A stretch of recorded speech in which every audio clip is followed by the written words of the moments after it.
కానీ మీరు రియలిస్టిక్గా పెళ్ళికి ముందు పెళ్లి తర్వాత మీలో మీరు రిఫార్మ్స్ అయిన చేసుకోవాల్సి వచ్చిన పాయింట్స్ అంటే ఏం చెప్తారు?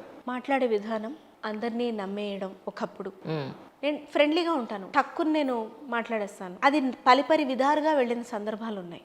అండ్ నాకు నా పర్సనల్ లైఫ్లో డిస్టర్బెన్స్ ఉందని ఎవరో వచ్చి నన్ను ఉద్ధరిస్తారనుకోవడం తప్పు. ఎవరు ఉద్ధరించరు.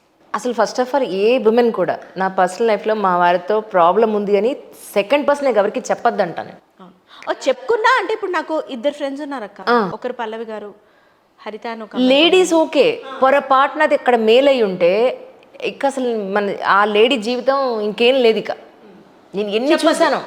మగుడే తుడవని కన్నీళ్ళు, అగ్ని సాక్షిగా వాడే పెళ్లి చేసుకున్నవాడు వాడే అర్థం చేసుకోలేనప్పుడు బయటవాడు నిన్ను అర్థం చేసుకోడు. అండ్ బయటవాడు నిన్ను ఎలా చూస్తాడో సభాముఖంగా నేను చెప్పలేను, నీ విచక్షణకే వదిలేస్తాను. అవును, నీకు చెప్పకపోవచ్చు కాక, కానీ అలాగే చూస్తారు. సో నేను తెలుసుకున్నా, డెవలప్ చేసుకున్నా. నాకు ఇంతకుముందు లోగా ఉంటే ఎవరికొరితో మాట్లాడాలనిపించేది. నేను ఇప్పుడు నోరు తెరవను, పోతే పోయింది. ఇంతకుముందు ఎమోషనల్ అయిపోయి యాంగ్షియస్ అయిపోయి, ఇప్పుడు ఇది ఉందా, వచ్చిందా, ప్రాబ్లం వచ్చిందా, రైట్, చలో సొల్యూషన్ ఏంటి, ఏది అవ్వదా, బయట వాడికి కుదరదు అంతే. ఇంతకుముందు ఒక అవకాశం పడితే బాధ అనిపించేది. నేను చేయగలిగింది ఇంతే, రాలేనండి సారీ, ఏం బాధ ఏం లేదు ఇందులో.